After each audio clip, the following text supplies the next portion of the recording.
I'm Fred McMurray, which means this must be...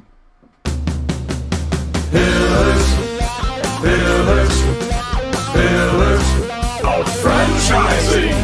Pillars, pillars, pillars of franchising.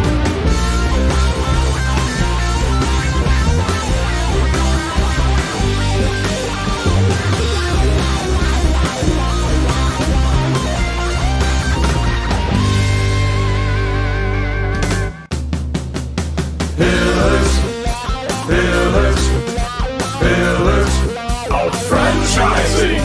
Pillars, pillars, pillars of franchising. We at the Pillars of Franchising team would like to express our gratitude to FeedSpot for listing us as number one in their 2023 list of top 50 franchising podcasts that you should listen to. Thank you from everyone here at Pillars of Franchising.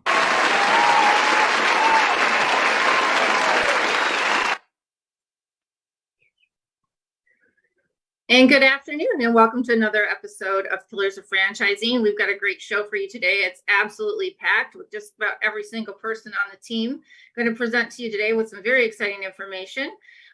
Right now, Sarah, what do you want to talk about for Word on the Street? So I hear that the Jenny Craig whole franchise is going down, which is kind of weird. I can always think of Jenny Craig as how moms want to lose their weight, which is kind of strange. I have a couple of questions. If I'm going to buy a franchise, I kind of want to see, like, how do I know that this franchise is not on its way out? You're looking at numbers, but can I do something different than what all these other, like the big companies in charge of? Do I have to stick with the way they market if I think their marketing's wrong? Yeah, I think there's a lot of, if you're in the process of looking to get into franchising, I think there's a lot of red flags to look for. Obviously, we talk on the program a lot about reviewing the FDDs. Item 19, I think, tells you quite a story if you continue to see downward trends without any kind of explanation in terms of what's causing some of those numbers to be failing. Also, one of the critical components before you buy a franchise we talk about is validating with the other franchisees. And that piece tends to be very critical because people will share with you, most of them very candidly, what they think is going well, what they think isn't going well. Certainly you ask them about marketing, kind of the trajectory of the company. Always ask about, whether it's, as you said, marketing, IT, all of those things become very important. So those are some hard things I would say to look at just right out of the gate to make sure that the company is indeed strong and moving in the right direction. Okay, so all franchises are kind of different. But if I'm going to own like a Molly Maid, so that's where I work at.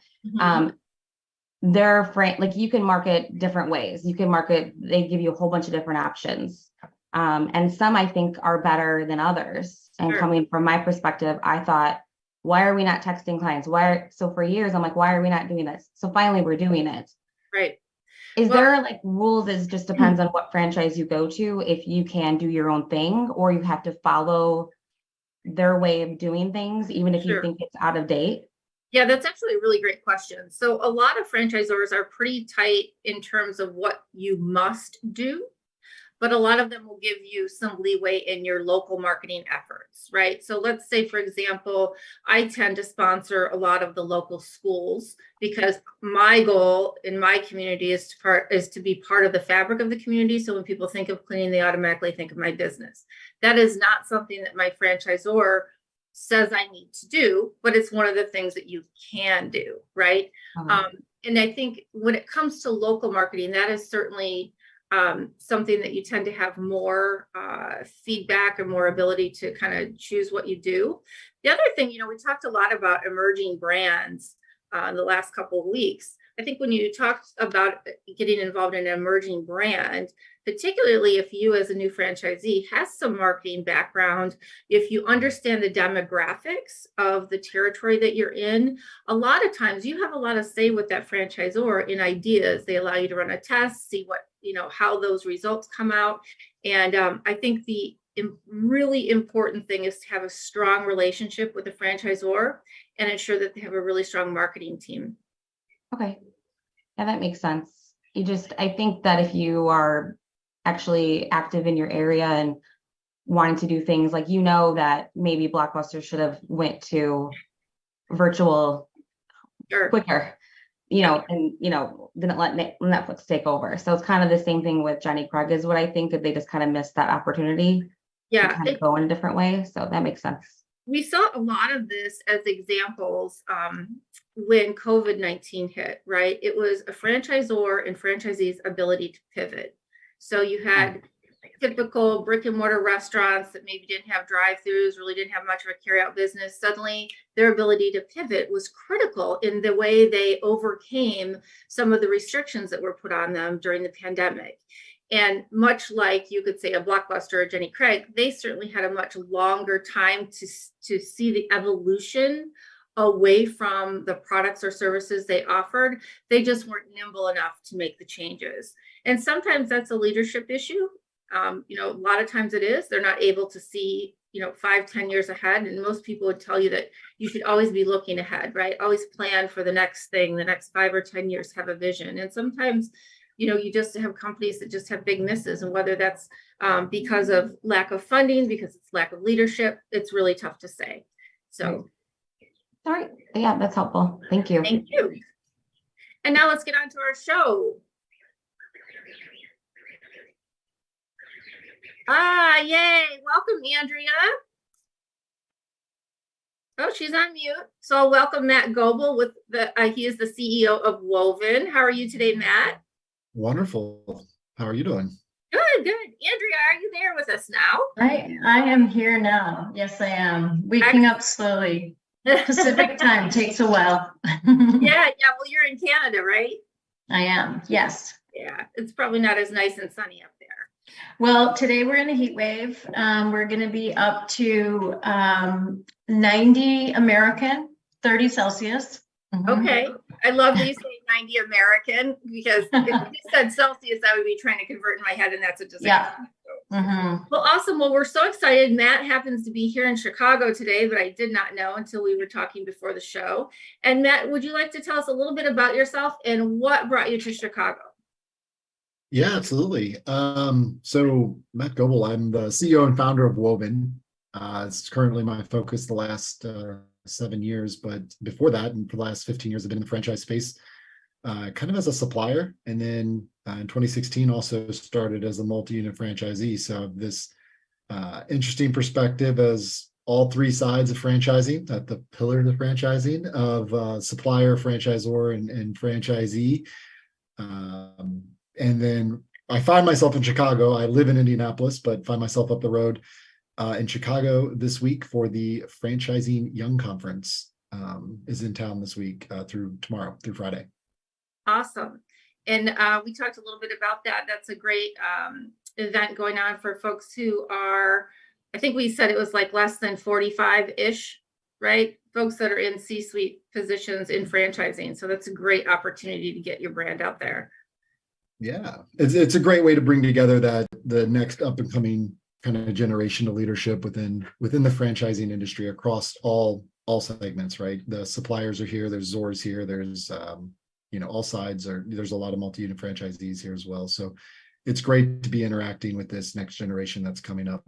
Sure. Can you tell us, obviously you have a vast background from a franchisor and franchisee side, but what got you to start Woven? What was the driving factor of that company for you?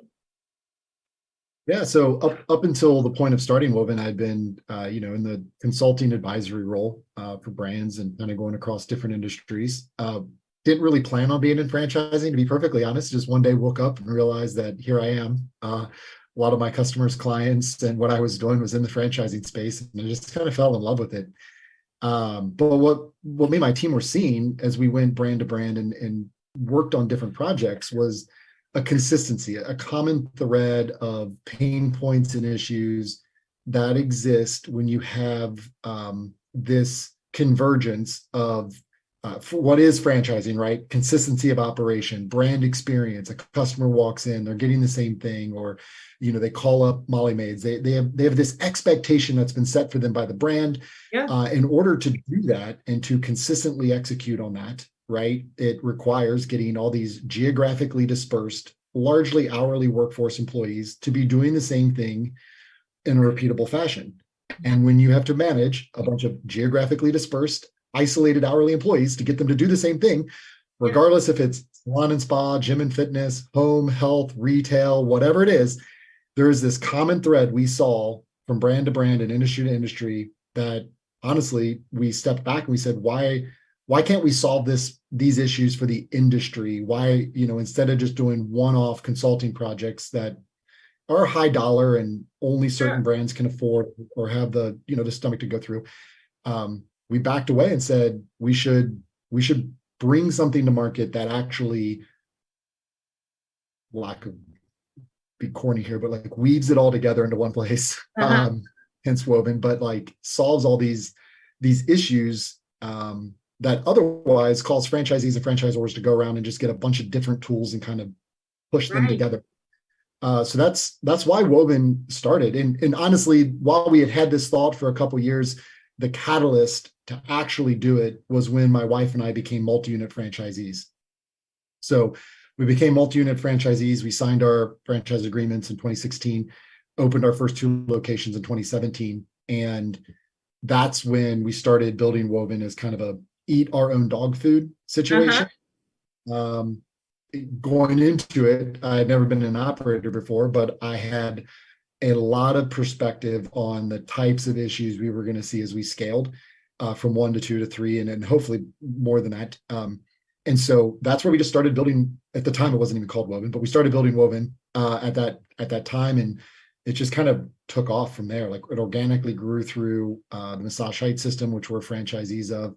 And then from there, it started jumping because there's multi-brand owners, and then it just kept organically growing through referral and kind of like a viral type thing. Awesome. Matt, so when I actually met Matt, well, I had met him at IFA years ago, but we both spent some time working together at Massage Heights on contract in different capacities. And, one of the things that really intrigued me about Woven was the fact that the franchisees of Massage Heights system were like absolutely in love with Woven. Like to them, it just really strengthened their operations. They were able to really do what they do well. And when I spoke to them, it was consistently the tool that they all said really helped their business, which I thought was something I'd not really seen before, because I was a franchisor and I know how challenging it can be to have a system want to take on something. And really the fact that, you kind of just mention it, Matt, but I think you don't maybe always understand just how big of a deal it is for something to be franchisee adopted rather than pushed down from the franchisor. Like that's really quite different. And I think now, from what you've shared, Woven's really developed some new tools and features with the learning management system that just launched. And now I think probably focusing a little bit more on the franchisor side. So like what benefits do you think, and how can something like what Woven provides work to protect a franchisor when they've got so many different things in one platform to think about? Yeah, I think there's a number of different ways to go about thinking through protection as a franchisor, right? You got multifaceted. Specifically for the areas where Woven focuses in on is kind of fewfold, but one is in the obligations within the franchise agreement to offer training materials, SOPs, and to make sure that those items are getting out to not only your franchisees, but ultimately down to the people that implement them.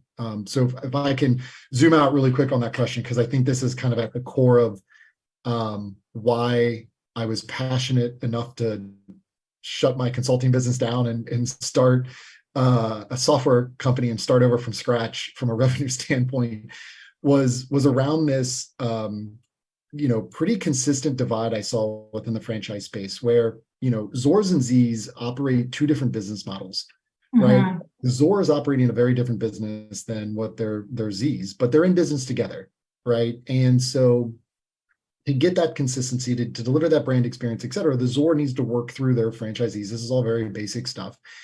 But what the market brings from a technology standpoint in today's world are tools that are either Zor specific or franchisee specific. Yeah. And so Zors have a set of tools that have been around for a while that largely solve their macro problems, but offer very little day-to-day value for franchisees in the weeds and operations. And on the same time, franchisees have an endless array of tools at their disposal to deal with the day-to-day, putting out fires. And so franchisees are left to their own devices. They go and they collect tools. They collect Google Sheets and forms and God knows what else, and SaaS products and scheduling tools, and communication tools, and group text messages, and like it just builds on itself. And there is no platform in the franchising space that ultimately is helping bridge the gap and communicate clearly, not just from Zor to Z, but all the way down to the actual implementer. Like your franchisee isn't the one delivering your brand experience, right? That it's the frontline employee. And when you are just checking the box to say, yeah, I got that information to my franchisee, like legally great, like bare minimum bar was accomplished there. But ultimately, how do you know that franchisee's getting that information out to their team members, right? Are they disseminating it? And what kind of engagement are you getting with that? And those are the areas I saw consistently kind of lacked within the space. And so when Andrew, to come back to your question, right? I think from a protection standpoint is, that's not just like a legal protection so much as is protecting your brand, right? Yeah. Ensuring that brand you've worked hard to build, that you built this brand equity in, like that your customer, your end customer, is getting the best chance at experiencing consistency that it can. That when they walk into your XYZ, right, that they experience what they've experienced every other time they've walked into any other location. I have to tell you, as a franchisee myself, and this being my 16th year, every time we go to, we'll call it convention or, our annual meetings, literally there's somebody up there sharing, here's my best practice. Here's my best practice. And so I must have like 32 different best practices for all of those things that it takes me to manage my business that maybe the franchisor hasn't quite developed yet because it's not a pain point for them. Right. It's a pain point for me. That, you said something really interesting when I was talking to Matt when I first saw Woven. I think I said something like that. It's almost like Woven has this sort of like a platform, but all the widgets for what you need to think about as a franchisor. When you put all the things that they've got in there and you populate it all, you've got what a franchisee needs now. But often a franchisor, especially one that's, new, maybe they have a dozen of their own locations, they start franchising, they're not thinking about it from a franchisee perspective. So that was what struck me when I saw it. It was like this light bulb for the franchisor to have this toolkit that is pre-populated in terms of what needs to be there, and they make it their own. I was really quite blown away when I first saw it. So it's funny you say that, Andrea, because honestly, when we were talking about starting Woven with my team, we had spent so much time on the Zor side, we originally started approaching this from the Zor side, and we quickly realized we were going to build another fill in the gap with a whole bunch of tools that are just Zor specific that are on the market today that have been there forever. And we backed away from that because we said, well, all we're going to do is recreate the same problem where we build another tool that franchisors solves their pain point, but we lack the engagement with the franchisee.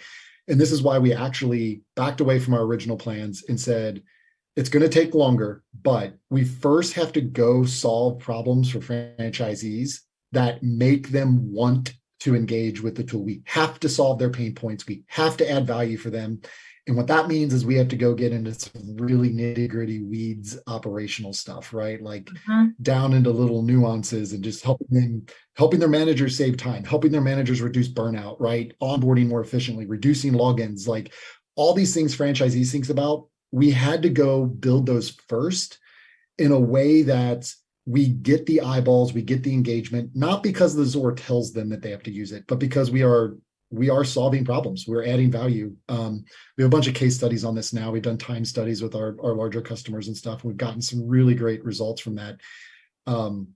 With one multi-unit, multi-brand, they have about 200 locations across 3 different brands. They're saving over $1 million a year in labor across their 197 locations, right? And they're in Planet Fitness, Buff City Soaps, Suntan Cities. So when you're able to add that kind of value back into the operation side, you now have consistent use, and you have now a set of data that Azure, there's no other way you can get that. If you let your franchisees just Wild West it together, and you have no way to collect that data. Right. And so about 2 years ago, year and a half, 2 years ago, we started pivoting into original plan, which is great. We now have this foundation. We solve a lot of operational Z problems. And we started adding in the Zor side, right? So LMS, file library, portal sharing, auditing, compliance stuff, right? We're adding in all these other things, which is actually, in a weird roundabout way easier now, because it's at least in the technology space, it's easier to aggregate up than to try to break down. So we're literally just taking things we already have that we already have use for and just rolling it up. What's interesting is I think about our listeners who are like, well, wait a minute. I'm looking at buying a franchise because all the systems and the support and everything's supposed to be there. And I remember saying very early on, oh my gosh, I'm so glad that I'm familiar with HR practices. I'm familiar with performance management and conflict management, all these things that I had to do in my previous career, because as a business owner, they don't ask me like, hey, so how familiar are you with HR practices? And we're like in the second most litigious state next to California. So I was like, holy crap. Okay, well, where are you supposed to learn that? And so what's interesting is your platform really does fill in a big hole. And I guess my question is going to be, so if I'm somebody looking at buying a franchise, we need to make sure that we're finding out like what kind of training and support do you give to the franchisee? And is this something that a franchisee like me can call you and say, hey, Matt, I need something. What do you have? Or are you really working to stay more at a franchisor level? Yeah. And Kristin, you make a great point. It's kind of I don't say this in a bad way. It's almost a dirty little secret of franchising that, the intention is this business in a box, right? Like, yeah. I want to go out and start something, but I don't want to do it on my own. Franchising model's wonderful for this. Yeah. You get your marketing, the brand to support you, and all the goodwill for the customer that comes with it. And you get a point of sale system, and you get the playbook and all this other stuff. Yeah. And then you have to hire humans. Yeah. And fire them. And then it all goes off the rails, because humans are the most difficult part about anything. Fire, work comp. I mean, yeah. And familiar with that, you just are blindsided.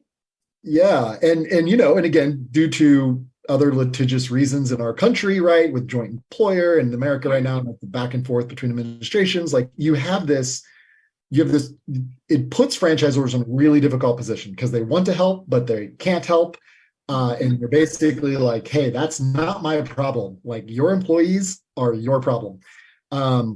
And so it has left, it kind of creates the wild, wild west I talk about, where franchisees they have no choice. They have to go out and cobble it together. They are in a position where they experience a pain point and they have to go solve a pain point, right? Mm-hmm. And they do. And so they go out and they get X, Y, Z, and they start kind of bringing all that together. So that's, ultimately what we're trying to help solve, where helping give to your question, we're helping give franchisors an option where Woven can act as that bridge or that gap without violating joint employer, right? Where the franchisor still does not have access to any employee data, cannot directly talk to them, doesn't have influence over them directly, right? but still provides to the franchisee the material, the training, the things that they have to and or want to, and it makes it super easy for the franchisee to pass that along to their employees without having to repackage it, take it out, put it somewhere else, etc.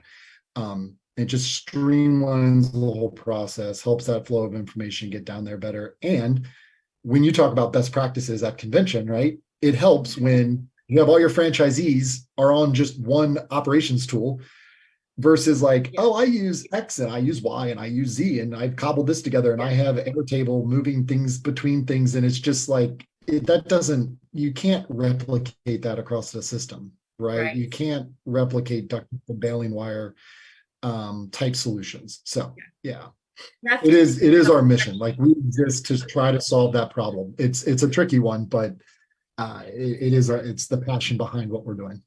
That's awesome.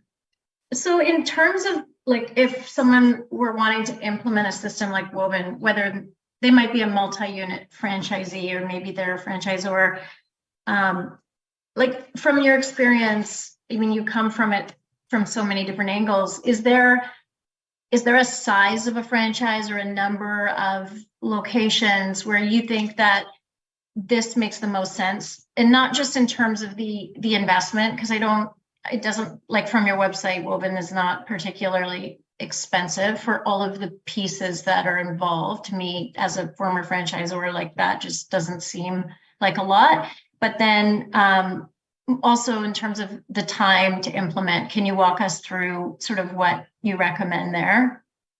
Yeah. So I think, I'll separate out single unit into their own category, simply because there is absolutely no replacement from having an owner directly involved in their business. No technology tool is ever going to outweigh what that person's presence can do. Right.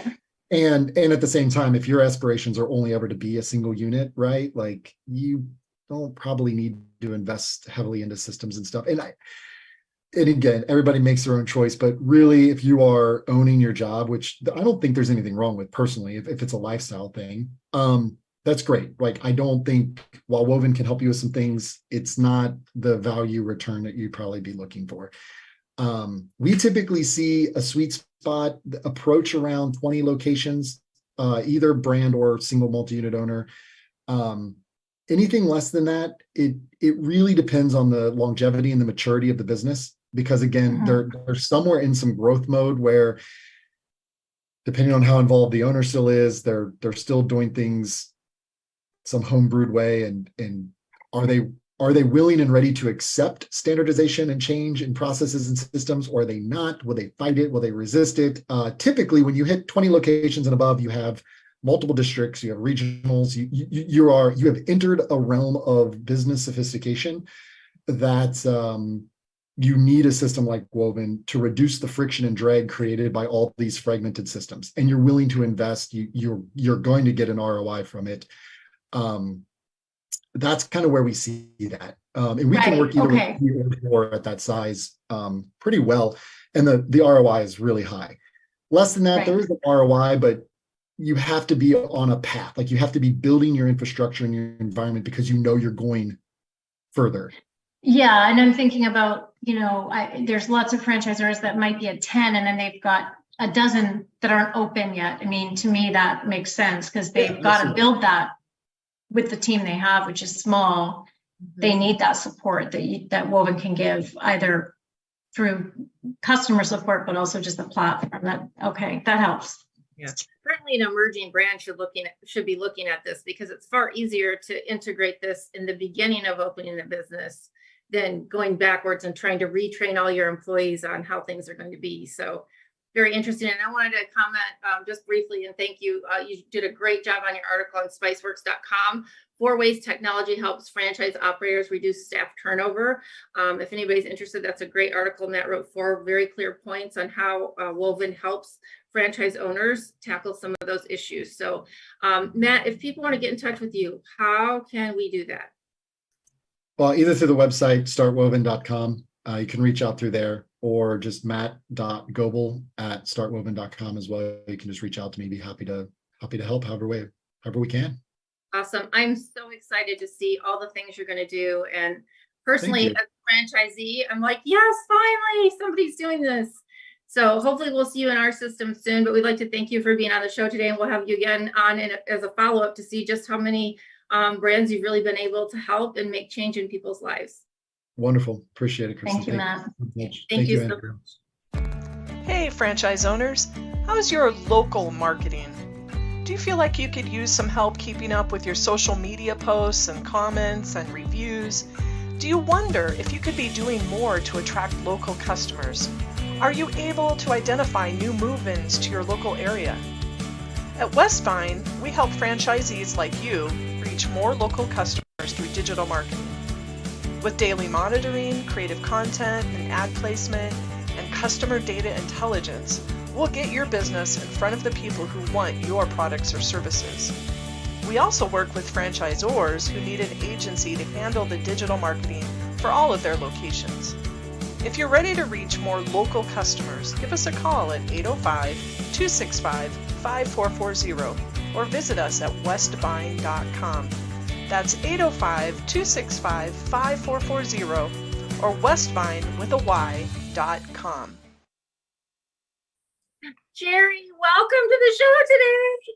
Kristin, it's amazing to be here. I'm still getting used to getting a notice on my iPad that I'm supposed to unmute so that I don't get caught like Andrea did.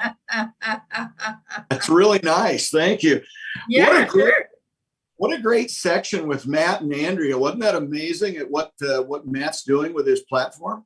I mean, I wish I had more units to do it because, Fred and I actually had conversations about this when we first started Pillars of Franchising, some of the holes in operations that franchisees suffer from and some of the things we could do to help out, like through the mentoring and things like that. But geez, I mean, your business is big enough. You could be hiring him to help set some things in place for you. Well, now Matt's going to be bugging me now, right? Because you just threw me under the bus. Thanks a lot. I mean, I'm just saying, Jerry, I know. Well, but he touched on something that we talk about all the time, especially with the IFA relationship. Franchisees buy franchises, prospective franchisees buy franchises, expecting to buy a business in a box, because frankly, that's the way they're sold a lot of times by development people and brokers and so on. And it's just, part of the animal. But the fact is, in the world we live in today, with the government, regulating more and more of what goes on in the franchise world, having great vendors who help with, human resources at some level, anything to do with the human side of this, of franchising, it's just almost mandatory, because franchisors continue to distance themselves from that to protect themselves from litigation. And so, companies like Matt's are, I think, integral right now, but are only going to grow in the span of what they can do for us in the future as franchisees. So great. Yeah, absolutely. Absolutely. I honestly have so many sidebar conversations I'd like to have with them. So I'm excited to have that connection now. Well, so I'm burning up my time talking about Matt. I should probably talk about my subject today, shouldn't I? Well, yeah, since you texted me, I've had this song going, money, money, money, going through my head. And so tell everyone why I keep singing money, money, money. Because so many franchisees I've worked with in the last 2 or 3 weeks are in the same situation. They don't have enough profit, and they're lost, unfortunately. But so I'm going to go back to the basics, guys. I need everybody to understand that if you're an entrepreneur, if you own a business, whether it's franchised or not, you really have, two components that, if you manage them correctly, will lead to the third component, right? You've got revenue, you've got costs, including overhead costs, and then whatever's left is your profit. And as a franchisee or any entrepreneur, you have to be able to pull the levers that allow you to have the profit goals that you're looking for. And so many franchisees assume that if you just open the door, it'll happen. You'll make a lot of money. It's like in a field of dreams, build it and they will come. Unfortunately, there aren't ghosts that help you when you're a franchisee. So sometimes you have to do the work yourself. So I want to touch on that just a little bit today, because I need people to understand it. Franchising needs strong franchisees, and we can't get there if they don't understand those components and really pull the right levers. So, you can look at your cost side, but unfortunately, many times you can't do much about the cost side. It's already pretty well controlled. Franchisors are pretty good at giving you some guidance on those kinds of things. So I get it. So typically I'm going to talk to my, mentees more about, the revenue side and trying to increase that. And number one way to do that is through better marketing. I mean, you're trying to get more people to come in the door.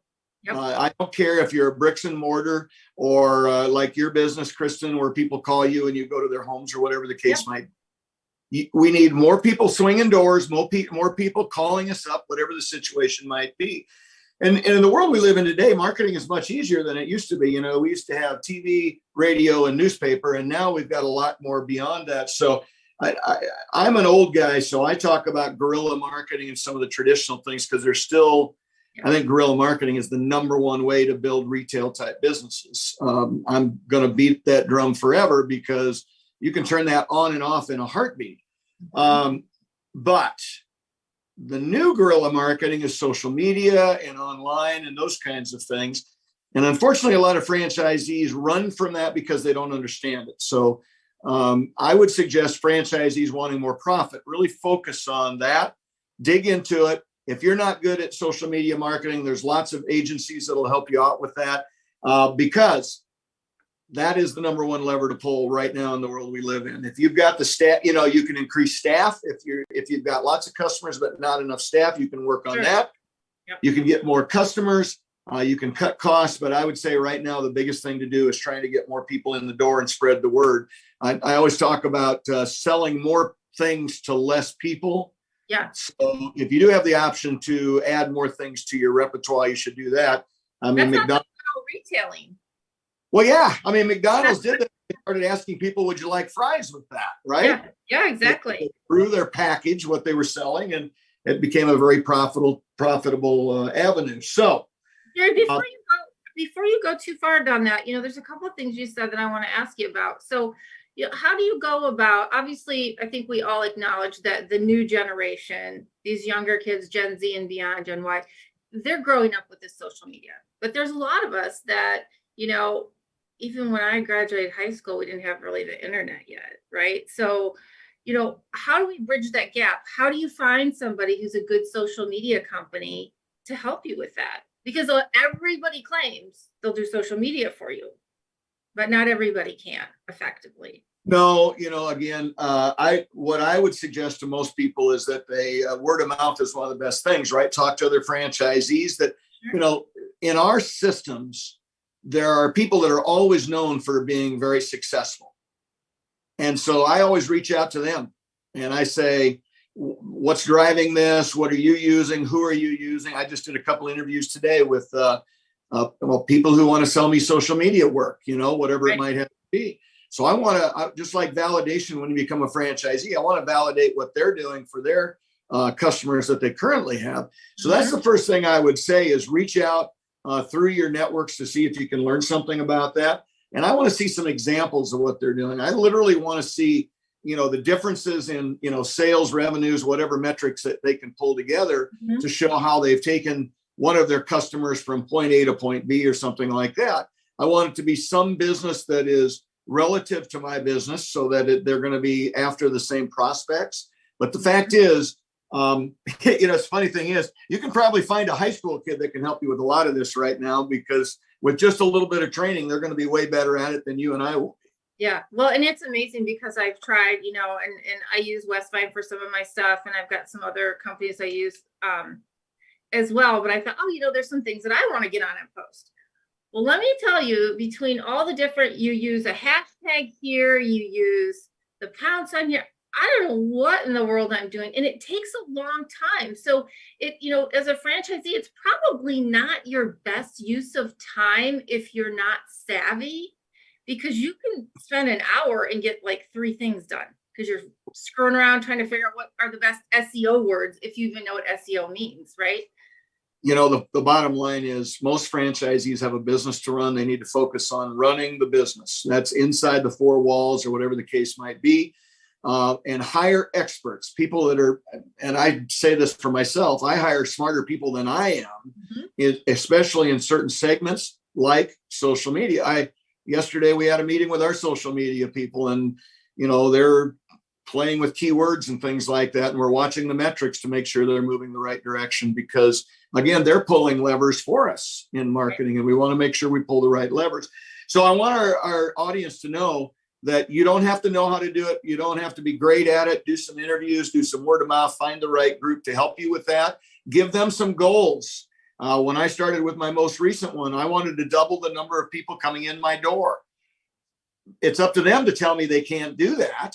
Yeah, they probably won't say that because they want to prove themselves. And fortunately, they did. So they get more of my money every month because they're making the door swing. Yeah. So yeah. build your business, franchisees. Don't expect miracles to happen. Build it and they will come is not necessarily going to happen in this case. Learn about pulling the right levers, and let's get that business where it needs to be. That's awesome, Jerry. Thank you so much. And, you know, if anyone has questions for Jerry, you can obviously contact him through our website at pillarsoffranchising.com. And as always, we thank you for your time. And every week, Jerry comes on to share even more tips and his incredible knowledge on running a successful franchise system. So thank you very much, Jerry Akers. See you next week. Thanks, Kristin.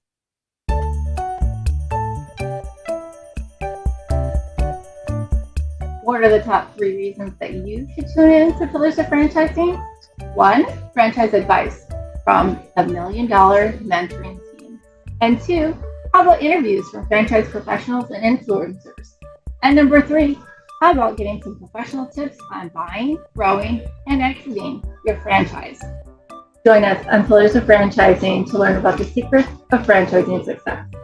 You can find us at 4 p.m. Central Standard Time, wherever you listen to your podcast.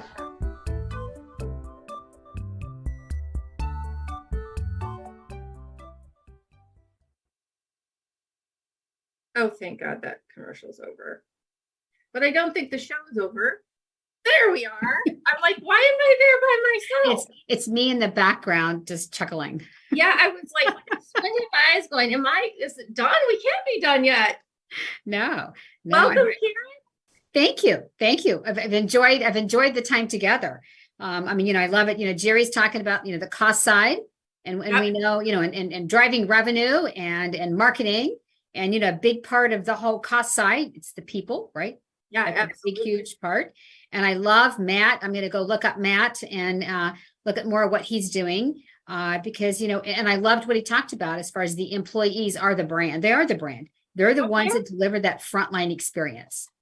And I think a lot of us we know that, but day to day, many times it's not front and center with us. Sure.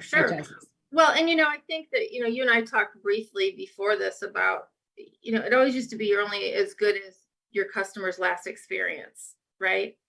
And so those are things that I think a lot of people don't think about.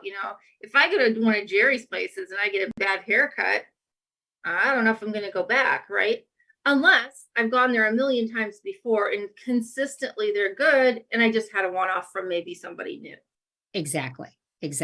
And as you and I were talking about, when we talk about emerging brands, many times, especially with emerging brands where you're trying to establish that brand. So that frontline experience is even more important because that first experience, if it's not as good, they say, okay, well, then that's how it is. Whereas if it's a more known brand, you might go back or you might tend to go back a little bit more. So Karen, what do you think is one of the key things for franchisees to do when they are getting their teams ready to start a business?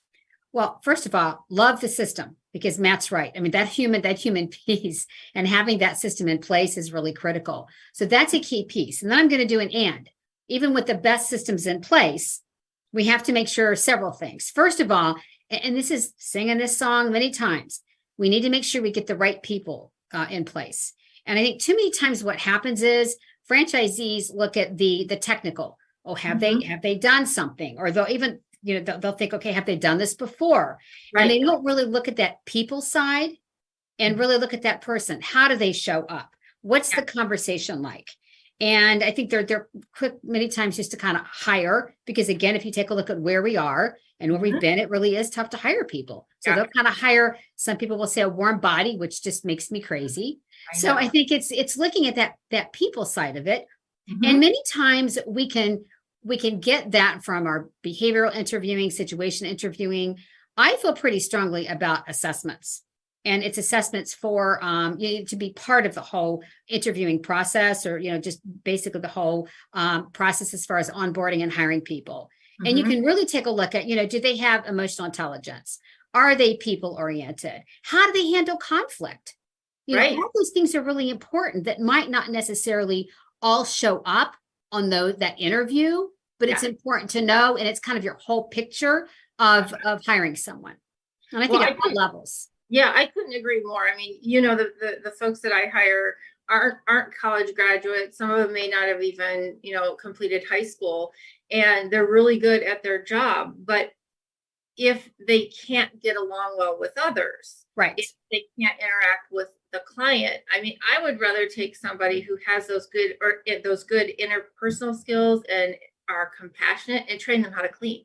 You can be the best cleaner ever, but if you have terrible people skills and you can't build a team and you're not nice to your coworkers or your customers, I don't see the value. Absolutely. Right? Absolutely. So I think it's being very clear up front. And again, that's why I love systems, being very clear up front on what's expected, technically part of your job, what's expected people wise, and not just having it in writing, but reinforcing it, having, modeling that and making sure that you connect the dots for people. Yes. That's a critical piece. And then the last piece is holding people accountable to it. I mean, so many times people don't want to hold people accountable. Well, that's how it goes. I can't find people, so I'm going to let it slide. Yeah, and I was sharing with Kristin earlier today. I had this situation where I was driving, and all of a sudden I look in my rearview mirror, and there's this car that actually has the company. I'm trying to make sure I don't say the name of the company. The company sign all over it. Yeah, and the driver's driving very erratic. And kind of going in and out of cars, speeding around and going, doing basically illegal turns, all this stuff. And I'm thinking, oh my God, that's terrible. I'm not going to go eat at that place. This is awful. So I was thinking that. And I'm thinking, this is pretty terrible. So I'm driving. The more I'm driving, a couple of minutes later, I'm like, I'm going to give them a call. As a business owner, I owe it to them. I know, kind of weird, isn't it? So I pick up the phone. I ask for the general manager. It takes a little bit of time. Yep. And I get on the phone with the person and the general manager. And she thanked me. I mean, I said, business owner to business owner, I typically don't do this. I explained the situation. I said, first of all, this could be an insurance problem for you, right? For sure. Let's go there. Second of all, it's really not good for your brand. So the manager then starts to tell me, well, we heard about this person from another place they had been. I'm like, okay, red flag. So again, I just think we try to make so many excuses and don't hold people accountable and kind of desperation, right? Exactly. So I guess those are a few things of really just making sure, again, you try to get the right people, you take a look at the people skills, and you hold people, they know what's expected, and you hold them accountable. Right. Absolutely. Well, I thank you very much for that, Karen. And it's so funny that we talked about doing this and then you had an experience like that. And I shared with you that, I had a really great employee that we had to sever ties with, and, hands down, got all my 5-star reviews. But interpersonal skills, it was bringing the team down. So we had to make some really tough choices.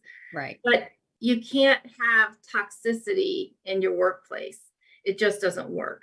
Well, it ekes out. It starts eking, doesn't it? So that one toxic person, you're like, okay, well, I'll let it go. And then all of a sudden you've got more people being toxic, and then it will show up to the customer. Yeah, absolutely. So I think it's really important for everybody out there. When you buy a brand, you all pay a premium to buy a franchise because you're buying a brand, you're buying the system, you're buying all these things. It's such a large investment. Why would you not want to protect it? Exactly. And so I really, again, going back to Matt's program and things, I mean, getting the message trickled down to the frontline employees could not be more critical, especially today. Right. So, right. And especially in high growth, when you're trying to grow, when you're trying to grow, sometimes that's where things can get a little bit loose. Yeah. Because people love to talk about things that don't go right. Yeah. not so much about all the things that were as we expected. Perfect, Exactly. So, Yeah. well, Karen, thank you so much. We really appreciate all that you have to offer us on the show today and always. And I'm sure we'll see you again next week. So if anybody's looking for Karen Kimsey-Sward, you can contact her through our website at pillarsoffranchising.com. Thank you, Karen. Thank you. Have a great day. You too. And thank you all for joining us on the show today. Thank you to Matt Goebel from Woven. We appreciate our $1 Million mentors, Jerry Akers, Ray Pillar, Karen Kimsey-Sward, for their continued commitment and thoughts. And thank you to Laura Liss, our franchise lawyer. She was not with us today, but she's here every week. So last but not least, a special shout out and thanks to Fred McMurray, who is our chief PITA and producer for the show. And I am Kristin, your 4th franchising mentor, and together we are your resource for franchising success.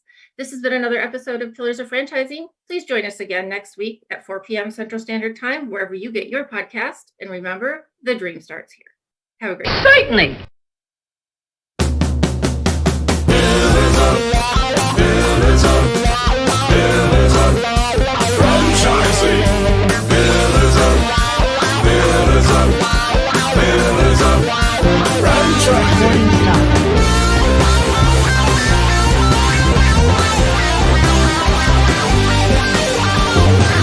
Thank you for using Blog